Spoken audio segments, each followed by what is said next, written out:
স্বামীজির বাণী ও রচনা থেকে ভারতের ভবিষ্যৎ। মাথায় কতগুলি তথ্য ঢোকানো হইল, সারা জীবন হজম হইল না। অসম্বন্ধভাবে সেগুলি মাথায় ঘুরিতে লাগিল। একে শিক্ষা বলে না। বিভিন্ন ভাবকে এমনভাবে নিজের করিয়া লইতে হইবে যাতে আমাদের জীবন গঠিত হয়, যাতে মানুষ তৈরি হয়, চরিত্র গঠিত হয়। যদি তোমরা 5টি ভাব হজম করিয়া জীবন ও চরিত্র ওইভাবে গঠিত করিতে পারো, তবে যে ব্যক্তি একটি গ্রন্থাগারের সবগুলি পুস্তক মুখস্থ করিয়াছে তাহার অপেক্ষা তোমার অধিক শিক্ষা হইয়াছে বলিতে হইবে। যথা খরশ্চন্দন ভারবাহী ভারস্য বেত্তা ন তু চন্দনস্য। চন্দন ভারবাহী গর্ধব যেমন ভারী বুঝিতে পারে, অন্যান্য গুণ বুঝিতে পারে না, ইত্যাদি। যদি শিক্ষা বলিতে শুধু কতগুলি বিষয় জানা বোঝায়, তবে লাইব্রেরিগুলিই তো জগতের মধ্যে শ্রেষ্ঠ জ্ঞানী, অভিধান সমূহিত ঋষি।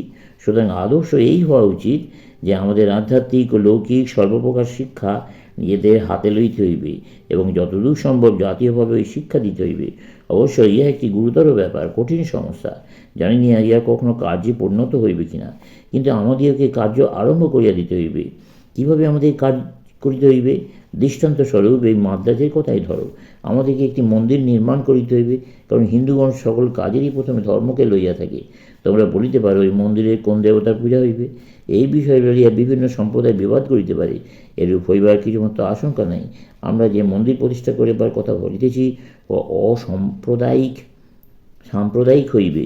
উহাতে সকল সম্প্রদায়ের শ্রেষ্ঠ উপাস্য ওঙ্কারই কেবল উপাসনা হইবে। যদি কোনো সম্প্রদায়ের ওঙ্কার উপাসনায় আপত্তি থাকে, তবে তাহারা নিজেকে হিন্দু বলিবার কোনো অধিকার নাই।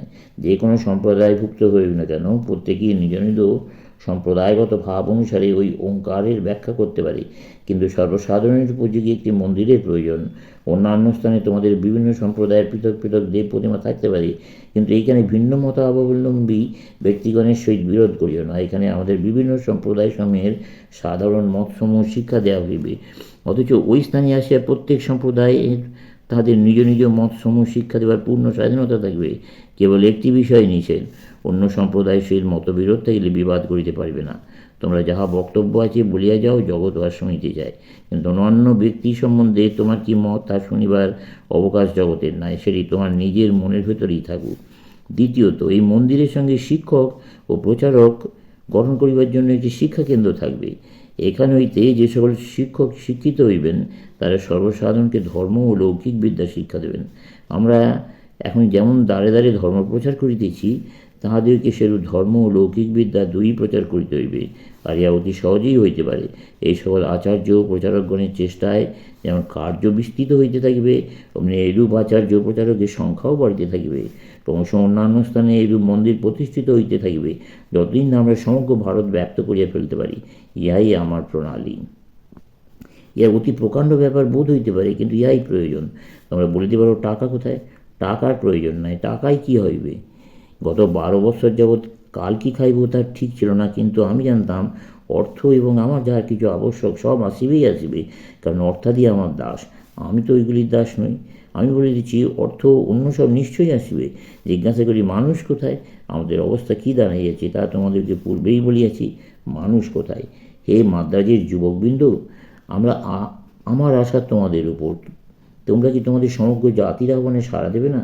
তোমরা যদি ভরসা করিয়া আমার কথায় বিশ্বাস করো, তবে আমি তোমাদেরকে বলিতেছি, তোমাদের প্রত্যেকেরই ভবিষ্যৎ বড় গৌরবময়। নিজেদের উপর প্রবল বিশ্বাস রাখো, বাল্যকালে যেমন আমার ছিল। আর সেই বিশ্বাস বলেই এখন আমি এই সকল কঠিন কার্য সাধনে সমর্থ হইতেছি। তোমরা প্রত্যেকে নিজের উপরে বিশ্বাস রাখো যে অনন্ত শক্তি তোমাদের সকলের মধ্যে রইয়াছে। তোমরা সমগ্র ভারতকে পুনরুজ্জীবিত করিবে। হ্যাঁ, আমরা জগতের সকল দেশে যাইব, আর বিভিন্ন শক্তি সহযোগে পৃথিবীতে যেসব জাতি গঠিত হইতেছে, আগামী 10 বছরের মধ্যে আমাদের ভাব তাহাদের প্রত্যেকটির উপাদানস্বরূপ হইবে। আমাদিওকে ভারতে বা ভারতের বাইরে প্রত্যেকটি জাতির জীবনের মধ্যে প্রবেশ করিতে হইবে, আর এই অবস্থা নিবার জন্য আমাদিওকে উঠির পরে লাগিতে হইবে। ইহার জন্য আমি চাই কয়েকটি যুবক। বেদ বলিতেছেন, আশিষ্ট, দৃষ্ট, বলিষ্ঠ, মেধাবী।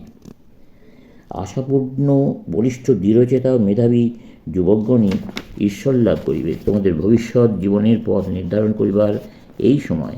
যতদিন যৌবনের তেজ রইয়াছে, যতদিন না তোমরা কর্মশ্রান্ত হইতেছ, যতদিন তোমাদের ভেতর যৌবনের নবীনতা ও সতেজ ভাব রইয়াছে, কাজে লাগো। এই তো সময়, কারণ প্রস্ফুটিত অস্পৃষ্ট অনাঘ্রত পুষ্পই কেবল প্রভুর পাদপদ্মে অর্পণের যোগ্য। তিনি তা গ্রহণ করেন। তবে ওঠো, ওকালতির চেষ্টা বা বিবাদ বিসংবাদ প্রভৃতি অপেক্ষা বড় বড় কাজ রইয়াছে। আয়ু স্বল্প, সুতরাং তোমাদের জাতির কল্যাণের জন্য, সমগ্র মানব জাতির কল্যাণের জন্য আত্মবলিদানই তোমাদের জীবনের শ্রেষ্ঠ কর্ম। এই জীবনে আছে কি? তোমরা হিন্দু, আর তোমাদের মজ্জাগত বিশ্বাস যে দেহের নাশে জীবনের নাশ হয় না। সময়ে সময়ে মাদ্রাজি যুবকগণ আসিয়া আমার নিকট নাস্তিকতার কথা বলিয়া থাকে। আমি বিশ্বাস করি না যে হিন্দু কখনো নাস্তিক হইতে পারে। পাশ্চাত্য গ্রন্থাদি পড়িয়া সে মনে করিতে পারে সে জড়বাদী হইয়াছে, কিন্তু তার দুদিনের জন্য। এ ভাব তোমাদের মজ্জাগত নয়। তোমাদের ধাতে যাহা নাই তা তোমরা কখনোই বিশ্বাস করিতে পারো না। তা তোমাদের পক্ষে অসম্ভব চেষ্টা। ওইরূপ করিবার চেষ্টা করিও না। আমি বাল্যাবস্থায় একবার ওইরূপ চেষ্টা করিয়াছিলাম, কিন্তু কৃতকার্য হই নাই। উহা যে হইবার নয়। জীবন ক্ষণস্থায়ী, কিন্তু আত্মা অবিনাশী ও অনন্ত। অতএব মৃত্যু যখন নিশ্চিত, তখন এসো একটি মহান আদর্শ লইয়া উহাতেই সমগ্র জীবন নিয়োজিত করি। ইহাই আমাদের সংকল্প হেউ। সেই ভগবান যিনি শাস্ত্রমুখে বলিয়াছেন, নিজ ভক্তদের পরিত্রাণের জন্য আমি বারবার ধরাধামে আবির্ভূত হই, সেই মহান কৃষ্ণ আমাদেরকে আশীর্বাদ করুন এবং আমাদের উদ্দেশ্য সিদ্ধির সহায়ক হন। দান প্রসঙ্গে মাদ্রাজে অবস্থানকালে স্বামীজি চেন্নাপুরী অন্নদান সমাজম নামক এক দাতব্য ভাণ্ডারের সাংবৎসরিক অধিবেশনের সভাপতি হন। বিশেষভাবে ব্রাহ্মণ জাতিকে ভিক্ষাদান প্রথা ঠিক নয়, পূর্ববর্তী বক্তা এই মর্মে বলিলে স্বামীজি বলেন, এই প্রথার ভালো মন্দ দুই দিকই আছে। ব্রাহ্মণগণই হিন্দু জাতির সমুদয় জ্ঞান ও চিন্তা সম্পত্তির রক্ষক। যদি তাহাদেরকে মাথার ঘাম পায়ে ফেলিয়া অন্যের সংস্থান করিতে হয়, তবে তাহাদের জ্ঞান চর্চার বিশেষ ব্যাঘাত হইবে ও সমগ্র হিন্দু জাতি তাতে ক্ষতিগ্রস্ত হইবে। ভারতের অবিচারিত দান ও অন্যান্য জাতির বিধিবদ্ধ দান প্রথার তুলনা করিয়া স্বামীজি বলেন, ভারতের দরিদ্র মুষ্টিভিক্ষা লইয়া সন্তোষ ও শান্তিতে জীবনযাপন করে। পাশ্চাত্য দেশের আইন দরিদ্রকে গরিবখানায় যাইতে বাধ্য করে, পুয়ার হাউস। মানুষ কিন্তু খাদ্য অপেক্ষা স্বাধীনতা ভালোবাসে, সুতরাং সে গরিবখানায় না গিয়া সমাজের শত্রু চোর ডাকাত হইয়া দাঁড়ায়। ইহাদিওকে শাসনে রাখিবার জন্য আবার অতিরিক্ত পুলিশ ও জেল প্রভৃতি বন্দোবস্ত করিতে সমাজকে অতিশয় বেগ পাইতে হয়। সভ্যতা নামে পরিচিত ব্যাধি যতদিন সমাজ শরীর অধিকার করিয়া থাকবে, ততদিন দারিদ্র থাকিবেই। সুতরাং দরিদ্রকে সাহায্য দানেরও আবশ্যকতা থাকবেই। এখন হয় ভারতের মতন নির্বিচারে দান করিতে হইবে, যাহার ফলে অন্তত সন্ন্যাসীগণকে তারা সকলে অকপট না হইলেও আহার সঙ্গ করিবার জন্য শাস্ত্রের দু চারটি কথাও শিক্ষা করিতে বাধ্য করিয়াছে। অতএব পাশ্চাত্য জাতির মতো বিধিবদ্ধ দান করিতে হইবে, যাহার ফলে অতি ব্যয়সাধ্য দারিদ্র দুঃখ নিবারণ প্রথার উৎপত্তি হইয়াছে এবং যে আইন ভিক্ষুককে চোর ডাকাতে পরিণত করিয়াছে। এই দুইটি ছাড়া পথ নাই। এখন কোন পথ অবলম্বনীয় একটু ভাবলেই বোঝা যাবে। মাদ্রাজ হইতে স্বামীজি স্টিমারে কলকাতা রওনা হন। খিদিরপুর হইতে স্পেশাল ট্রেনে অতি প্রত্যুষে শিয়ালদহ স্টেশনে পৌঁছলেন। প্রায় 20 সহস্র লোক জয় ভগবান শ্রীরামকৃষ্ণ কি জয়, স্বামী বিবেকানন্দ কি জয় ধ্বনিতে স্বামীজিকে সম্বর্ধনা করেন। যুবকগণ স্বামীজির গাড়ির ঘোড়া খুলিয়া দিয়া নিজেরাই টানিয়া লইয়া যায়। পথে রিপন কলেজে অল্পক্ষণ থাকিয়া স্বামীজি বাগবাজারে রায় পশুপতিনাথ বসু বাহাদুরের ভবনে গুরুভাতাদের সহিত মিলিত হন এবং আলমবাজার মঠে অবস্থান করেন। 1 সপ্তাহ পরে কলিকাতায় বিরাট অভিনন্দন সভা আহুত হয়। সত্যি সংখ্যা ছিল প্রায় 5000।